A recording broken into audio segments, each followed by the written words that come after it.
of the Government of India and the people of India, I extend warm greetings and felicitations to the people and the Government of the Islamic Republic of Iran on the occasion of the 47th anniversary of the Islamic Revolution of Iran.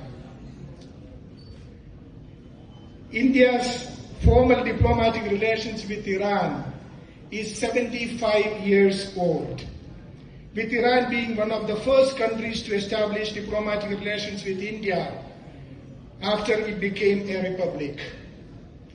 The year 2025 marked the 75th anniversary of establishment of diplomatic relations. Our people-to-people relations and cultural contacts form a strong foundation to our modern bilateral relations. We share a rich cultural heritage influencing art, architecture, literature, music, and cuisine, forging an unbreakable and enduring bond between our two countries. Poet Rumi, Sadi and Hafiz have left a deep mark in Indian literary traditions.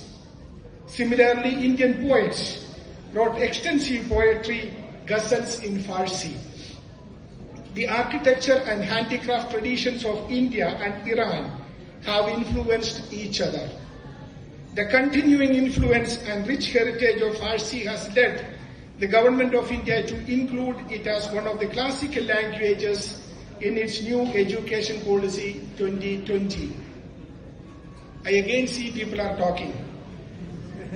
Dear friends, as a diplomat, I have spent 2 years of my life in Iran, traveling in the length and breadth of that beautiful country.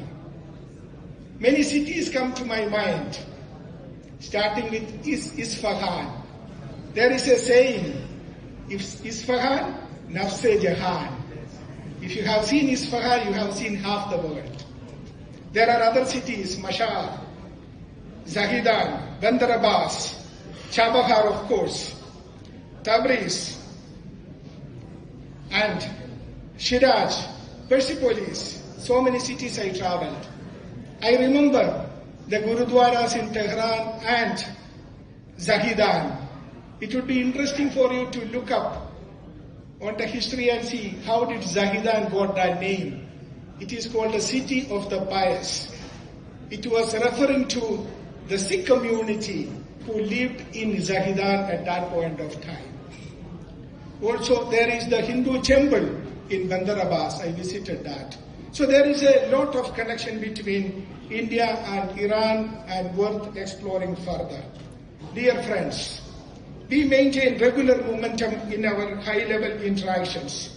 Prime Minister Modi had a fruitful meeting with the President in the BRICS summit in Kazan last year in 2024. Iranian Foreign Minister visited India in May last year for the 20th India-Iran Joint Commission. 2 foreign ministers also met on the sidelines of the multilateral events in 2025. Our Lok Sabha Speaker also had a fruitful meeting with his Iranian counterpart on the sidelines of the BRICS Parliamentary Forum in 2025. India and Iran also cooperate closely in multilateral organizations, including the BRICS and SCO. India had supported Iran's membership in these 2 organizations. As India is the BRICS chair this year, we look forward to cooperating closely with Iran. We are happy to welcome the Iranian delegates for the first BRICS Sherpa meeting, and we look forward to fruitful bilateral engagements with them during the meetings. Iran's participation in the previous editions of the Voice of Global South summits reflects again our common responsibility and shared commitment to work towards empowering developing countries and promoting the interests of the Global South on the world stage. On economic and commercial cooperation, despite India being amongst Iran's largest trade partners, our economic engagements have room to grow further. We have also been working closely to expand cooperation in agriculture and other sectors. Ladies and gentlemen, as we are all aware, we are in a journey, an Amrit Kal journey. Next 25 years, we are on the march to become a developed country. We have a long way to go, but we are making steady progress as a country which is growing 7 to 8% for the last 20 years and plans to grow for another 20 years in that steady growth. Just imagine for ourselves, what would be the cumulative growth if you grow 8% for the next 25 years? We would definitely be a developed country. For us to achieve that, we need to build our partnership. We need to fight against terrorism. Cross-border terrorism is a major problem the international community faces today, we face today. India's message to the world is clear. We have zero tolerance towards terrorism. That is one of the first steps that is required for any country to grow and grow with us.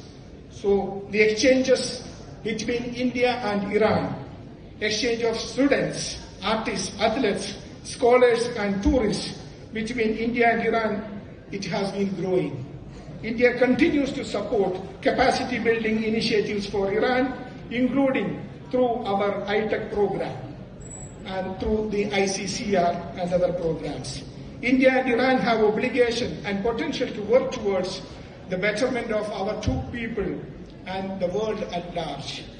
Once again, on behalf of each one of you present here, I extend hearty congratulations to His Excellency the Ambassador and to the government and people of Iran.